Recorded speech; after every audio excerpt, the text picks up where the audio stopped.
Hello everyone, welcome back to our channel CPC Adda. I'm Venkatesh and today we are going to cover an essential topic in medical coding, that is modifiers. అసలు modifiers అంటే ఏంటి? ఇవాళ టాపిక్లో మనం ఏమేమి నేర్చుకోబోతున్నాం? Let's see. These are the topics what we are going to discuss today. What are the modifiers? Brief overview on that. What is the definition for modifiers? Why they are important? Types of modifiers, different modifiers with examples, what to see in the documentation to append these modifiers with the CPT codes. Okay, let's see brief overview. So modifiers are crucial in medical billing and coding as they provide additional information about the services performed. They help ensure accurate billing and proper reimbursement. Let's see the definition. Modifiers are two-digit codes combination of numeric or alphanumeric or alphabets append to CPT or HCPCS procedure codes. They provide additional information about the service provided, such as the specifics of the procedure, the circumstances, or the provider's role. Modifiers definition ఒకసారి చదివి మళ్ళీ అర్థం చేసుకోవడానికి ప్రయత్నం చేయండి. Modifiers అంటే ఇవి 2 digits codes combination of న్యూమరిక్గా కానీ లేదు ఆల్ఫా న్యూమరిక్గా కానీ లేదు ఆల్ఫాబెట్స్ కానీ ఉంటాయి. వీటిని సిపిటి కోడ్స్ కానీ హెచ్సిపిసిఎస్ హిక్పిక్స్ అంటారు, హిక్పిక్స్ కోడ్తో కానీ యాడ్ చేస్తాం.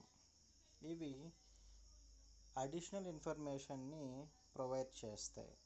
ఆ సిపిటి కోడ్ ఏదైతే ఉందో, ప్రొసీజర్ కోడ్ ఏదైతే పర్ఫామ్ చేస్తున్నారో ప్రొవైడర్ ఆర్ డాక్టర్, మనం ఎప్పుడైతే ఈ మోడిఫైయర్స్ని ఆ ప్రొసీజర్తో యాడ్ చేస్తామో ఆ సిపిటి ప్రొసీజర్కి దానికి ఉన్న మీనింగ్తో పాటు కొంచెం అడిషనల్ ఇన్ఫర్మేషన్ కూడా యాడ్ అవుతుంది because of modifiers.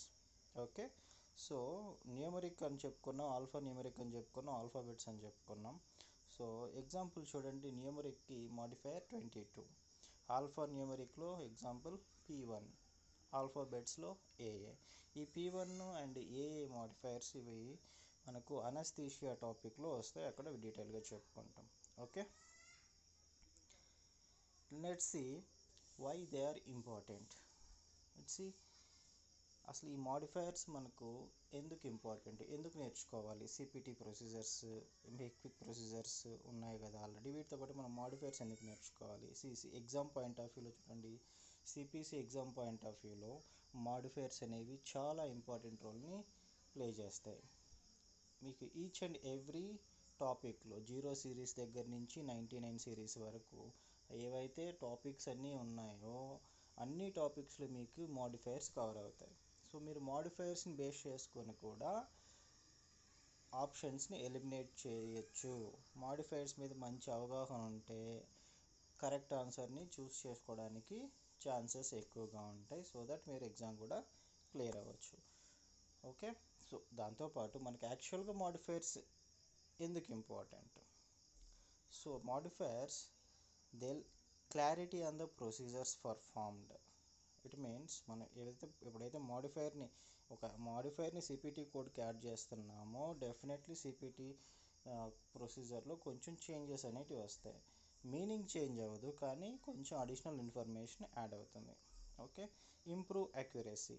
Improve accuracy అంటే ఇక్కడ లీడ్స్ టు, ఎప్పుడైతే అక్యురసీ ఇంప్రూవ్ అయ్యిందో హెల్త్ కేర్ ప్రొవైడర్స్ అప్రోప్రియేట్ రీయింబర్స్మెంట్ని వాళ్ళు చేసిన సర్వీసెస్కి పొందడానికి అవకాశం ఉంటుంది. Means leads to health care providers receives appropriate reimbursement for the services provided. Okay, prevent denials. It means proper usage of the modifiers we can prevent the claim denials. Okay, what ever the procedures ఏవైతే ఉన్నాయో coders code చేస్తారో వాటికి insurance side నుంచి మనకు డినే కాకుండా reject కాకుండా ఇవి vital రోల్ని play చేస్తాయి. Okay, reflect circumstances. మనం ఈ మోడిఫైయర్స్ మనకు ఒక ప్రొసీజర్ యొక్క సర్కమ్స్టాన్సెస్ని రిఫ్లెక్ట్ చేస్తాయి. ఓకే, అవి ఎట్లాగంటే అవి బయలేటరల్ ప్రొసీజర్స్ కావచ్చు, లేదా మల్టిపుల్ ప్రొసీజర్స్ పర్ఫామ్ చేస్తున్నారని కావచ్చు, లేదా ఇంక్రీజ్డ్ ప్రొసీజరల్ సర్వీసెస్ కావచ్చు. ప్రొసీజర్ చేయడానికి ఆ సిచ్యువేషన్లో ఉన్న సర్కమ్స్టెన్సెస్ ఏంటి అనేది కూడా మనకు మాడిఫైయర్స్ రిఫ్లెక్ట్ చేస్తాయి. కాబట్టి మనకి మాడిఫైయర్స్ చాలా important. Okay, so let's C type of modifiers. Modifiers can be categorized into two types. One is payment modifiers, another one is informational modifiers. We already discussed about modifiers, right? We already discussed that modifiers will give additional information. Okay, దాంతో పాటు modifiers కొన్ని పేమెంట్ని కూడా affect చేస్తాయి. వాటిల్ని payment modifiers అంటారు. Payment modifiers, these modifiers provide additional information by effecting reimbursement for the procedure. For example modifier 22. Informational modifiers, these modifiers provide additional information without affecting the reimbursement. For example modifier 59. See, modifiers, payment modifiers అనేవి payment మీద effect చూపిస్తాయి. Information modifiers only additional information మాత్రమే provide చేస్తాయి, payment మీద ఎటువంటి effect చూపించవు. Okay, so now will start with main topic, different modifiers with the live examples. Okay, so modifier 22, it means modifier 22 name itself increased procedural services. So by reading the name itself we can understand most of the part in modifier 22. In modifier 22, increased procedural services. Whenever increased procedural services happen, that time we can utilize modifier 22. Let's see, modifier 22 is used to indicate increased procedural services. It's a crucial modifier for accurately affecting the extra effect and complexity involved in certain procedures.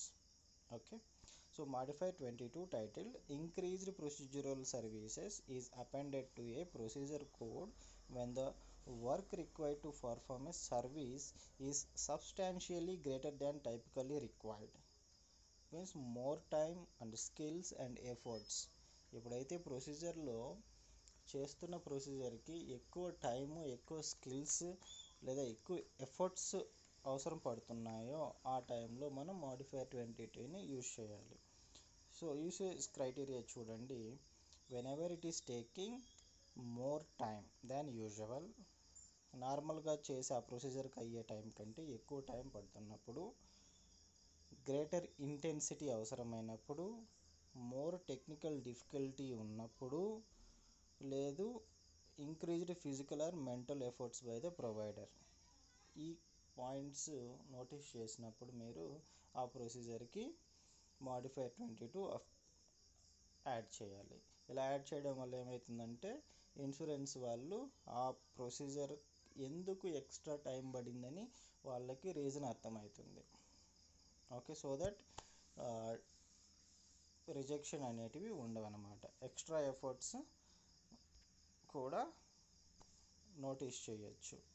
Provider యొక్క extra efforts ఏవైతే provide చేశాడో skill బేసిస్లో కావచ్చు, time spend చేయడంలో కావచ్చు, efforts పెట్టడంలో కావచ్చు, normal procedure కావాల్సిన ఎఫర్ట్స్ కంటే ఎక్కువ ఎఫర్ట్స్ పెట్టినప్పుడు ఆ పర్టికులర్ ప్రొసీజర్ చేసినటువంటి ప్రొవైడర్కి ఎక్స్ట్రా క్రెడిట్ అనేది ఇవ్వాలి.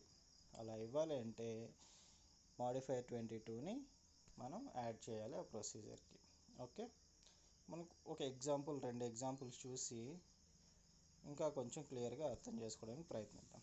Okay, imagine a surgeon performing A appendectomy that actually takes about an hour. However, due to severe inflammation and adhesions, the surgery takes 2.5 hours.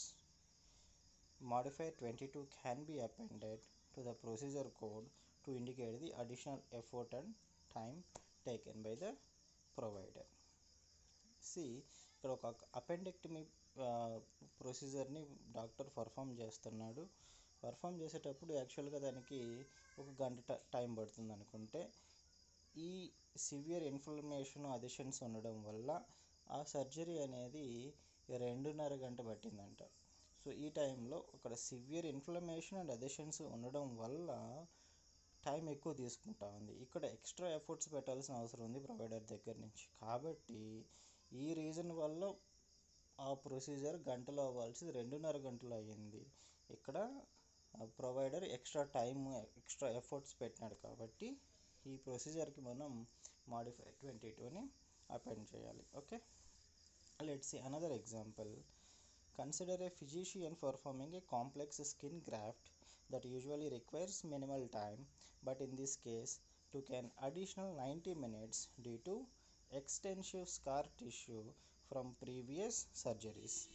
Modifier 22 would be appropriate here to reflect the increased complexity and time. Okay, ఏమంటున్నారు ఇక్కడ, complete ఒక perform చేస్తున్న physician complex skin graft అనే ప్రొసీజర్ని perform చేసేటప్పుడు యూజువల్గా కొంచెం time పడుతుంది, కానీ ఇక్కడ అడిషనల్గా ఇంకా 90 minutes ఎక్కువ పట్టిందని చెప్తున్నారు. ఎందుకంటే రీజన్ కూడా చెప్తున్నారు, extensive scar tissue from previous surgeries. అందువల్ల ఇక్కడ టైం ఎక్కువ పట్టింది కాబట్టి ప్రొవైడర్ ఎక్కువ టైం స్పెండ్ చేశారు, ఎక్స్ట్రా ఎఫర్ట్స్ ఇచ్చారు కాబట్టి modifier 22ని మనం అపెండ్ చేస్తాం. సో దట్ ప్రొవైడర్ ఇచ్చినటువంటి ఎక్స్ట్రా ఎఫర్ట్స్కి క్రెడిట్ ఇవ్వడం జరుగుతుంది. ఓకే, సో modifier 22లో మీరు గుర్తుపెట్టుకోవాల్సినవి, avoid over use of modifier 22. It should only be used in case where the increased efforts is truly needed. ఎక్కడైతే నిజంగానే ఎక్స్ట్రా ఎఫర్ట్స్ అవసరమో అటువంటి సిచ్యువేషన్స్లో మాత్రమే modifier 22ని యూజ్ చేయాలి. Ensure your documentation is detailed and specific. మీకు ఇచ్చినటువంటి డాక్యుమెంటేషన్లో ఈ డీటెయిల్స్ కరెక్ట్గా ఉన్నాయా లేదా చూసుకొని, అది modifier 22 అపెండ్ చేయడానికి అవసరమైన డేటా ఉందా లేదా చూసుకొని మాత్రమే మీరు అపెండ్ చేయాల్సి వస్తుంది. ఓకే, ఎందుకంటే insufficient documentation can lead to denials or delays in the reimbursement. Okay, insufficient documentation ఉండడము, ఆ టైంలో మీరు 22 modifier యూజ్ చేయడం, అది ఇన్సూరెన్స్ వాళ్ళ సైడ్ నుంచి వాళ్ళకి అర్థం కాకపోవడం, మళ్ళీ వాళ్ళు దాన్ని రిజెక్ట్ చేయడము, లేకపోతే ఇంకా క్లారిటీ కావాలని మళ్ళీ దాన్ని పెండింగ్లో పెట్టడము, ఇటువంటివి జరగకుండా చూసుకోవచ్చు. Okay, so once again will see modifier 22. modifier 22 అంటే ఏం లేదండి, సింపుల్ ఇంక్రీజ్డ్ ప్రొసీజరల్ సర్వీసెస్. ఎప్పుడైతే ఒక ప్రొసీజర్ నార్మల్గా అయ్యేదానికంటే ఎక్కువ టైం పడుతుంది, లేదా ఎక్కువ స్కిల్ అవసరం అవుతుంది, లేదా ఎక్స్ట్రా ఎఫర్ట్స్ అవసరం అవుతున్నాయి అనే సిచ్యువేషన్లో modifier 22ను యూజ్ చేస్తాం. ఓకే, సో దానికి ఎగ్జాంపుల్గా కూడా ఒక 2 ఎగ్జాంపుల్ మనం చూసుకున్నాం. Okay, so next will go to the another